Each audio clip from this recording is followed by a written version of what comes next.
इंदौर में टेक्सटाइल कारोबारी ने अपनी पत्नी और ससुर से बदला लेने के लिए खुद को धमकाने और फिरौती की साजिश रची, जिसके लिए उसने भांडे के व्यक्ति को न सिर्फ रुपए बल्कि उसे चाकू खरीद कर दिया और ठहरने के लिए होटल की व्यवस्था भी की। हालांकि पुलिस ने महज 2 घंटे के अंदर कारोबारी की साजिश का पर्दाफाश कर दिया।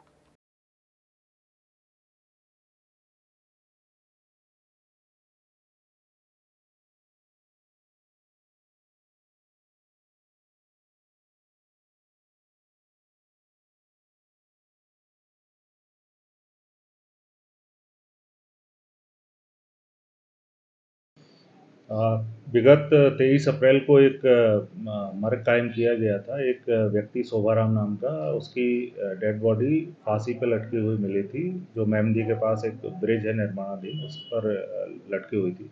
उसमें आगे विवेचना की गई, जब सारे लोगों के कथन लिए गए और उसका मोबाइल भी उस समय नहीं मिला था मृतक का। जब उसके मोबाइल के डिटेल निकाले गए तो उससे पता चला कि ये जो व्यक्ति है, ये एक आशीष केलवा नाम के, जो सिमरौल के ही निवासी हैं, उसके यहाँ पे पिछले 4-5 वर्षों से काम करता था।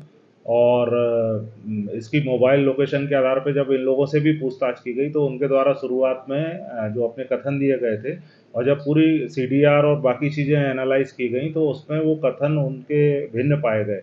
और उसने उस दिन कहीं और तेजाजी नगर में, जो आरोपी है, उसने अपना रहना बताया कि मैं दीदी के घर पे था और मेरी इससे पिछले 4-5 वर्षों में, चूँकि खेत पे काम करता था, तो उस दिन एक बार बात हुई थी।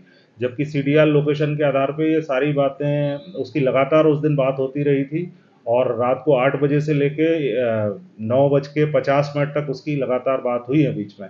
उस आधार पे जब इनको सख्ती से इनको इंटरोगेट किया गया तो इनके द्वारा पूरी कहानी बताई गई कि मृतक जो है वो खेत पे काम करता था और जो आरोपी हैं, उसकी बहन से उसके अवैध संबंध बन गए थे और उसको बीच में उसकी शादी भी हो गई। उसके बाद भी ये जो मृतक है उसको लगातार परेशान करता था और अनैतिक कार्य के लिए दबाव बनाता था। उस पर से परेशान होकर उस महिला के द्वारा अपने जीजा को भी बताया गया और अपने भाई को जब ये जानकारी हुई तो जो आरोपी आशीष है और उसके जो जीजा हैं ओम प्रकाश, इन दोनों के द्वारा फिर ये घटना 23 तारीख को इसको खेत पे मोटर बेचने के नाम पे बुलाया गया और वहाँ पे इसको रस्सी से इसका गला घोटा गया और जिसमें कि इसकी फिर भी बेहोश हो गया, सांसें चल रही थी। फिर इसको गाड़ी की डिक्की में ले जाके और ये एक तरह से आत्महत्या का रूप देने का प्रयास वहाँ लटका के करने का किया गया।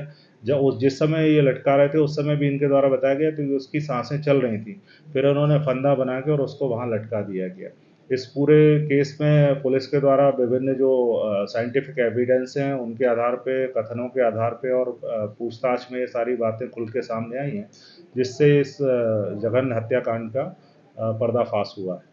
और सिमरौल पुलिस आगे भी इसमें विवेचना कर रही है। आगे और जो भी तथ्य आएंगे उसके आधार पे इसमें आगे कार्रवाई की जाएगी। सर, पुलिस ने पूरे मामले में किस तरह से जांच करी और कितने दिन में पूरा मामले का खुलासा कर दिया?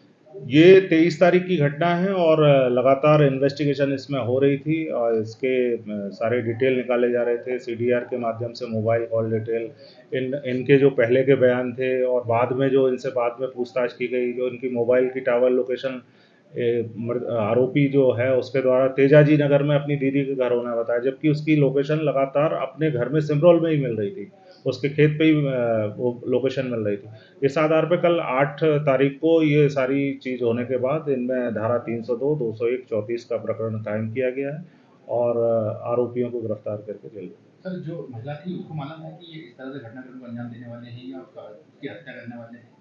कुछ जानकारी दी थी ऐसा? नहीं, महिला को इस तरह की जानकारी नहीं थी। महिला ने ये बात अपने जीजाजी को बताई थी और जीजाजी ने जो महिला है उसके भाई को भी बताई है। मतलब जीजा साले इनके दोनों के द्वारा ये पूरा घटनाक्रम किया गया है और उसी आधार पे इन दोनों के विरुद्ध 302, 201, 34 का अपराध कायम किया।